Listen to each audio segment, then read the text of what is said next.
اعوذ باللہ من الشیطان الرجیم بسم اللہ الرحمن الرحیم وبہ نستعین الحمدللہ باب الفعل گزر گیا ہے اور مکمل ہو گیا ہے۔ آج باب الاسم شروع کیا جا رہا ہے۔ سب سے پہلے اسم کی اقسام بیان کی جائیں گی۔ اسم کی کتنی اقسام ہیں، اسم کیا ہوتا ہے، سب سے پہلے اسم کی تعریف، اسم ہوتا کیا ہے، کسے کہتے ہیں، پھر اسم کی کتنی قسمیں ہیں، ان قسموں کے متعلق متصرف، غیر متصرف، پھر متصرف کی اقسام ہیں، پھر جامد اور مشتق، اصل مشتقات، اسماء مشتقہ کون سے ہیں وغیرہ۔ یہ ساری ابحاث جو ہیں یہ اس سبق میں آئیں گی۔ سب سے پہلے اسم کی تعریف کر رہے ہیں۔ پہلی کتابوں میں اس کی تعریف گزر چکی ہے کہ اسم کسے کہتے ہیں۔ کہتے ہیں کہ اسم وہ ہوتا ہے، یا یوں کہیں کہ اسم وہ کلمہ ہوتا ہے جو فی نفس ہی معنی پر دلالت کرے، یعنی اس کے اندر ایک معنی پایا جاتا ہو، لیکن تین زمانوں میں سے کسی زمانے کے ساتھ متصل نہ ہو، مقترن نہ ہو، یعنی اس میں کوئی زمانہ نہیں پایا جاتا، ماضی، حال یا استقبال، کوئی زمانہ اس میں موجود نہیں۔ جیسے زید کاتب، کتاب، علم، مفید وغیرہ، یہ اسماء ہیں۔ ہر اسم ایک معنی پر دلالت کر رہا ہے، لیکن وہ کسی زمانے سے نہیں۔ مثلا ہم کہتے ہیں کہ عالمون، عالمون ایک علم ہے، لیکن یہ عالمون ایک اس انسان پر دلالت کرتا ہے جو علم، جس کے پاس علم ہو، لیکن اس بات پر دلالت نہیں کرتا کہ اس کا علم کب ہو، کل تھا، آج ہے، پرسوں ہوگا، نہیں، یہ خود یہ اسم بما ہوا اسم میں کسی زمانے پر دلالت موجود نہیں ہے۔ یہ ہے اسم۔ اسم کی دو قسمیں ہوتی ہیں، اسم متصرف اور اسم غیر متصرف۔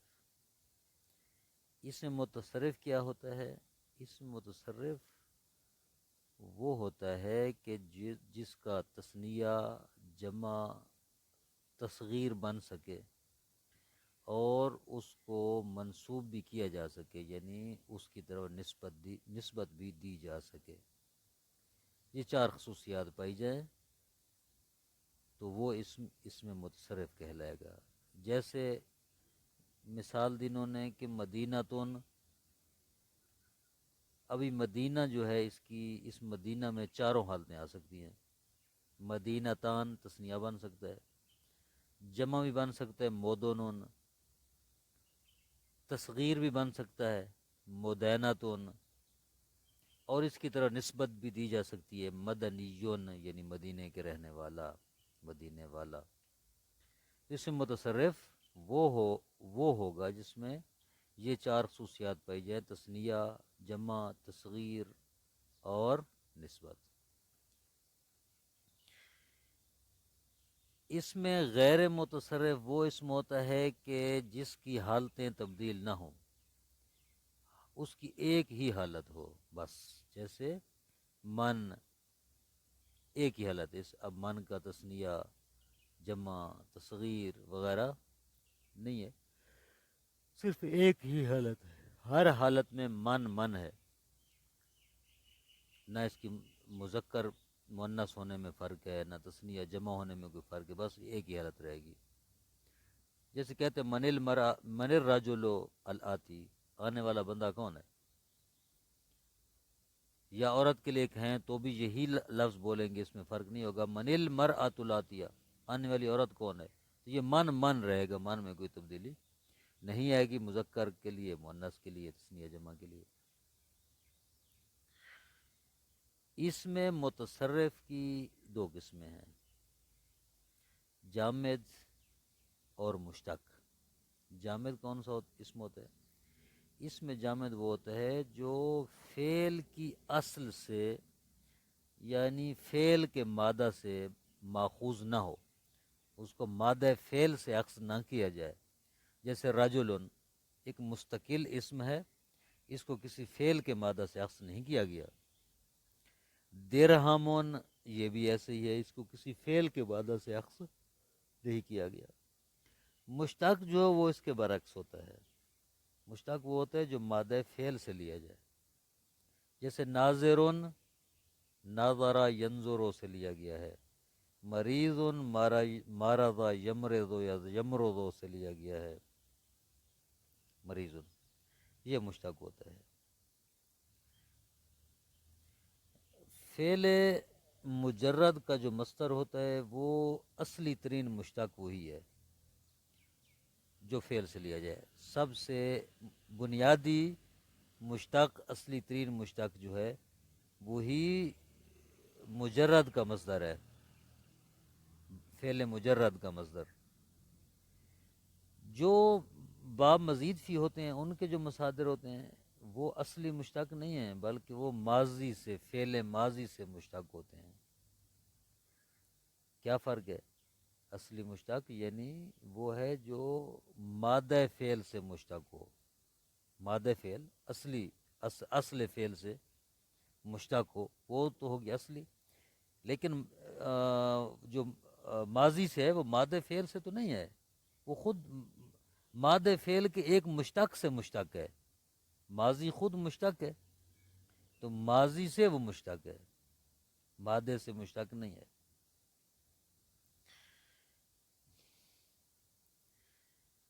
اب کہتے ہیں کہ یہ جو مشتق ہونا ہے، اشتقاق ہے، اس کی ترتیب کیسے ہوگی؟ کہتے ہیں اس کی ترتیب یہ ہے کہ ماضی مصدر سے مشتق ہوتا ہے، مصدر سے بنایا جاتا ہے. فعل ماضی مصدر سے بنایا جاتا ہے، یہ مصدر سے مشتق ہوتا ہے. اور فعل مضارع فعل ماضی سے مشتق ہوتا ہے. آپ نے جب تعلیلیں پڑھی ہیں، جو طریقہ کار پڑھتے ہیں مضارع ماضی بنانے کا، مضارع بنانے کا، تو اس میں آپ ماضی کو مد نظر رکھتے ہیں نا مضارع بنانے کے لیے، یا امر بنانے کے لیے آپ مضارع کو مد نظر رکھتے ہیں، اس کی بنیاد مضارع ہوتی ہے. تو یہی بات کہہ رہے ہیں کہ فعل ماضی یہ بنتا ہے، مشتق ہوتا ہے مصدر سے، اور مضارع جو ہے وہ مشتق ہوتا ہے ماضی سے. اس میں فاعل، اس میں مکان، اس میں زمان، اس میں آلہ، یہ جو ہیں مشتق ہوتے ہیں مضارع معلوم سے. ٹھیک ہے، مضارع معلوم سے یہ سب مشتق ہوتے ہیں، غیر ثلاثی میں. ثلاثی مجرد کے علاوہ میں، ٹھیک ہے، اگر باب ثلاثی مجرد کے علاوہ باب ہے، مزید فی وغیرہ کا باب ہے، تو اس میں یہ جو اسماء ہیں، اس میں فاعل، مکان، زمان، آلہ، یہ فعل مضارع معلوم سے بنتے ہیں.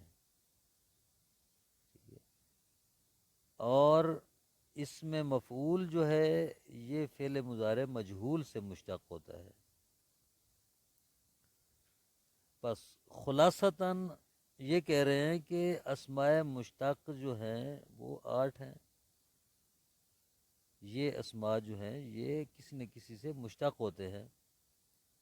اسم فاعل، اسم مفعول، صفت مشبہ، اسم تفضیل، مبالغے کے جو صیغے ہیں، مبالغے فعال، ہاں، فعول وغیرہ، اسم مکان، اسم زمان جو زمانے پر دلالت کرتا ہے، اسم مکان مکان پر دلالت کرتا ہے.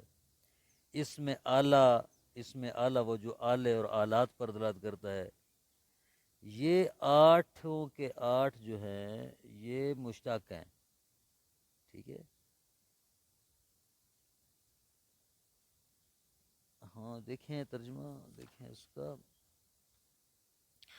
اقسام الاسم، اسم کی اقسام: الاسم ما دل علی معنی فی نفسه غیر مقترن وضعا، یا غیر مقترن وضعا بأحد الازمنة الثلاثة اسم وہ ہوتا ہے جو کسی معنی پر دلالت کرے فی نفس ہی، یعنی اس کے اندر وہ معنی پایا جائے، فی نفس ہی دلالت کرے، غیر و مقترن وضعا بأحد الازمنۃ الثلاثہ، وضعی طور پر وہ تین زمانوں میں سے کسی ایک زمانے کے ساتھ ملا ہوا نہ ہو، جیسے زیدن، کتابن، علم، ضاربن، مفیدن۔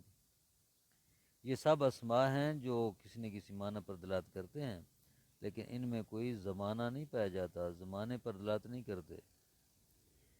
الاسم و قسمان، اسم کی دو قسمیں، متصرف و غیر متصرفن، اسم متصرف اور اسم غیر متصرف۔ الاسم المتصرف هو الذي يثنى ويجمع ويصغر وينسب إليه، اسم متصرف وہ ہوتا ہے جو تثنیہ ہو، جس کا تثنیہ بنایا جا سکے، جو جمع ہو سکے، تصغیر اس کی ہو سکے، اس کی طرف نسبت دی جا سکے۔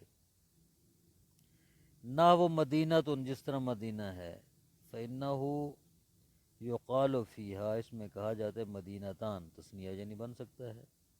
مودن، جمع آ سکتا ہے۔ مدینۃ، تصغیر آ سکتی ہے۔ مدنی، نسبت دی جا سکتی ہے اس کی طرف۔